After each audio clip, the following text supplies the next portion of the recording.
Hello everyone, I'm George from Ireland, and this is a video in which I'm going to say why I think statues should not be pulled down by mobs, particularly one of Edward Colston.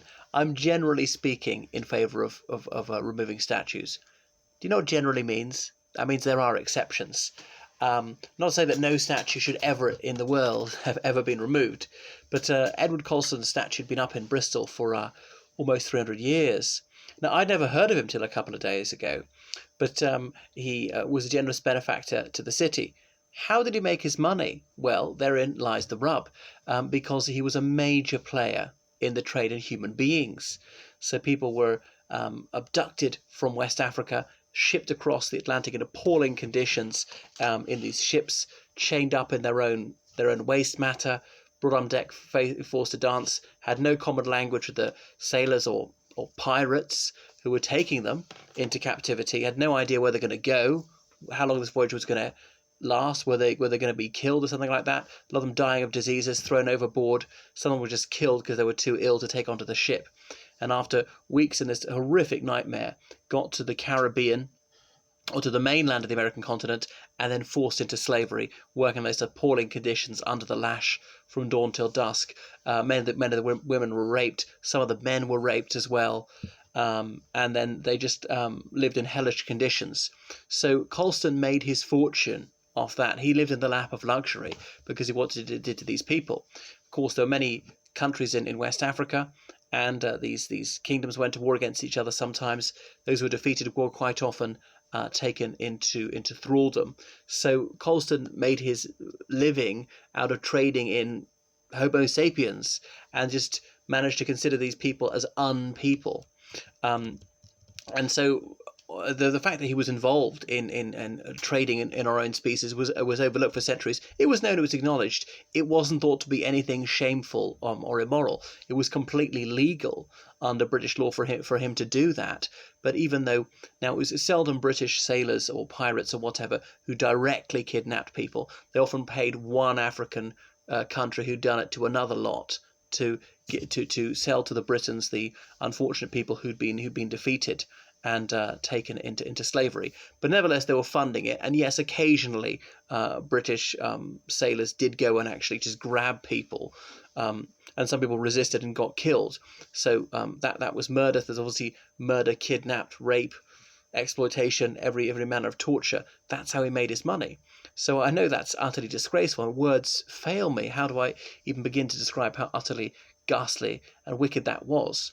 And yet he was exalted. So this big statue of him was erected in Bristol, had pride of place, close to the harbour, a trading city, a city which enriched itself on the flesh and blood of all these people who were treated in the most abominable fashion. Anyway, we all know about George Floyd, that chap who was murdered by the police in Minneapolis about a week ago, and there have been Black Lives Matter protests in the United Kingdom as well as the United States. So a group of people gathered around the Colston statue, and they were irate, and they attached some rope to it, and they managed to tear it down. Now, the police stood there. They saw what was happening. They considered intervening, but they took a decision not to do so because, well, for several reasons. Perhaps they felt they couldn't control the crowd. They wanted to assuage public anger, just allow them to let off steam. The other thing is, would they then be seen to be pro-slavery? They're often get accused of being racist and would say, oh, you're standing up for a symbol of white supremacy. So the Colston statue was thrown into the harbour. It was funded through public subscription, if I've got that right. So many Bristolians were grateful towards Colston. They were ingratiated to him because of the money he donated to the city. And the money brought to the city, and almost nobody batted an eyelid about the appalling evils he'd been involved in on a grand scale, which had made him so wealthy. I mean, lucre was seldom filthier than in Colston's case.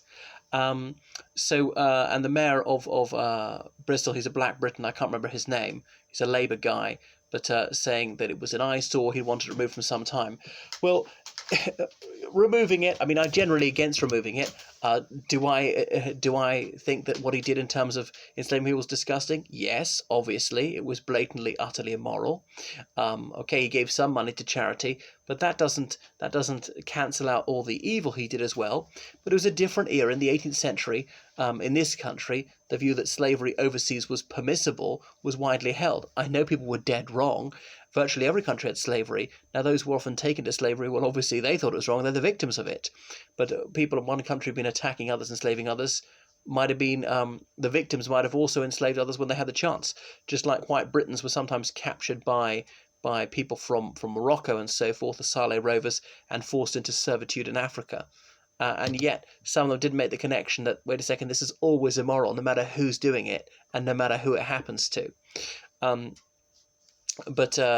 Yeah, a lot of people in Bristol wanted it removed. Who would ultimately make the decision? I presume Bristol City Council. Well, they didn't make that decision. They could have made it in future, or they could have made the decision to keep it there.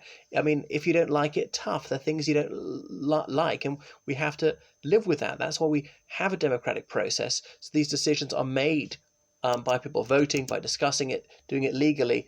And it was also quite dangerous to pull it down, because it could have hit someone as it was falling. And then people feel then they have a license to remove any symbols they don't like, vandalism. So iconoclasm is worrying. It's a slippery slope that they're going to pull down another statue and another, because people centuries ago didn't believe what we believe now in the 21st century.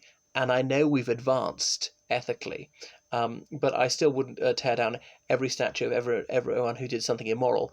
I know he did things that were gravely immoral, and it was on a grand scale, so he's more problematic than most.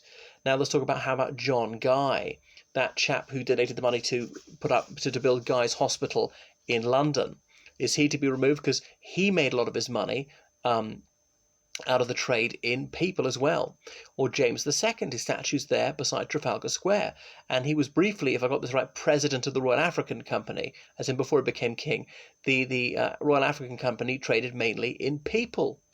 Queen Victoria, at the beginning of her reign, slavery had not quite been phased out. Remember, the abolition of slavery was passed in 1833. It took 5 years for all those who held in servitude to be freed, and there were even exemptions. There were even some areas of the British Empire where it wasn't got rid of to the 1840s. So is she to be removed? Now I know by this time we had the dignified crown and not the personal crown, so the monarch didn't block legislature, didn't try and advance an agenda. But nevertheless, ultimately, it was done in her name. So I think that would be absurd to remove her, to rename things. And Liverpool City Council about 15 years ago was considering renaming all the toponyms which pertain to people who had been involved in slavery, which would be just about every prominent citizen of Liverpool until the mid-19th century. And they would have had to rename Penny Lane, the iconic Penny Lane, which is mentioned in the Beatles songs. They said, would just leave it. I mean, if you go out of your way to be offended and look these things up, you'll see a lot of people did things which we now recognise are deeply unethical. And therefore we'd have to rip up just every toponym. And apart from enslaving people overseas, there was serfdom in England and Wales till the 1560s. Now in Ireland we didn't have serfdom as such, because we had actually chattel slavery until the 12th century, until the English came. Or Scotland, I'm not sure whether they got rid of serfdom. We had religious discrimination by law until 1829 against Catholics, or 1828 against dissenters, until Jews until the 1850s, or things like that. Or women were discriminated against by law in some form into the 1970s in terms of equal pay. So stop trying to say that people in previous centuries who didn't believe what we believe in the 21st century are just so unacceptable we can't have their image in public, we can't have their name around. It's our heritage. Well, it is our heritage, which is bad as well as good. I don't always honour the heritage. I recognise some of it as very dishonourable. I don't think we help things by removing these. People say they feel insulted by the presence of these statues. I think we need to solve real problems instead of just trying to remove things. And it was a fabulous and very expensive work of art. The mayor of Bristol said put it in a museum. Okay, fine. Why is it acceptable in a museum but unacceptable on the street? It's still on display. I mean, I know it's not quite as obvious. You actually have to go into the museum to see it. Anyway, then Priti Patel said it was a crime, and it was criminal damage, and that can't be allowed to go unchecked. And then the mayor of Bristol says she does not understand. What does she not understand? I mean, I think she knows that slavery existed, and the BLM people have said they pulled it down because they were outraged by the presence of this statue. I mean, I support BLM when it comes to real problems now, like innocent people being murdered for their race in the United States. Problem centuries ago, we can't actually save Colston's victims. They all have died in the 18th century. And no, just because you're a sort of seventh generation descendant of one of his victims, no, I don't consider you a victim today because of that. Let's not belittle the actual suffering of people who really were victims so long ago. And people are saying we'll have to remove more and more. The whole Cecil Rhodes thing had come up, who didn't enslave anyone. So he sent soldiers into Zimbabwe. Was that an invasion? Arguably it was. Many people say it was. It certainly did good for Zimbabwe as well as bad for Zimbabwe. Anyway, we'd have to remove just about every monarch and so many bishops who had religious persecution. People were killed for their beliefs into the 17th century. So I think it'd be ridiculous to remove just about every statue, rename just about every place which is named after a person until the 20th century. Just think, gays were discriminated against by law, were imprisoned by law until 1967 in England and Wales, even later in Scotland and Northern Ireland. Elizabeth II presided over that. Is nothing to be named in her honour? Things already are named in her honour. So we move forward, right? We improve, and that doesn't mean we almost pretend these people didn't exist a long time ago. I know some people say you can't change history when they're trying to keep Confederate statues there. Well, maybe it's not quite my argument, because I'm actually acknowledging the bad things happened too. Now, Sadiq Khan wants to do this with all sorts of London place names and statues, which I think is preposterous. Now, he does have a better idea. Some Sikh National War Memorial, fine, greater recognition for the valour of Commonwealth troops. It already is there. He wants a diversity in the public square. Well, do you not know what diversity means? That would actually mean evil people as well as good people. As well as people of all races. Fine, the UK is a more multi-ethnic, multi-religious country now. He said, so much of it recognises Victorian Britain. Well, yeah, because so much of London was built in the Victorian era. And what was built in the 20th century, 21st century, is further out, is more residential areas where there are not many statues. We'll build them in time, and often a statue is usually erected after somebody dies. Could be decades, centuries after the person has died. So in the 22nd century, they might be honouring people who are prominent in the 21st century. And so it will catch up. The empty plinth in Trafalgar Square, the late Bernie Grant MP, he said it ought to honour the unknown slave. Fabulous idea, let's do it. Let's have a woman. There's not a single female amongst the other statues in Trafalgar Square, because of course, until the 20th century, women were excluded from political power. They'd hardly publish any books either. So please just don't go around knocking things down, destroying things. Let's build and improve. That's so much better than tearing things down. So don't demolish, let's construct, okay? And we can do things in a calm, dispassionate way. I know it's difficult. This is a sensitive issue. Feeling is running very high about this. I think inflaming feeling is probably not a good thing to do. The city council could vote to remove these statues. If they don't vote to remove the statues, then that law should be respected. That's all I've got to say right now. So please follow me on Twitter, Instagram, and Facebook. Check out my channel, British Poesy, where I declaim poems, Already British Law, my other channel. Book online lessons with me in history and politics, religious studies, French and law. Oh yeah, what else? Choose me as your tour guide in London.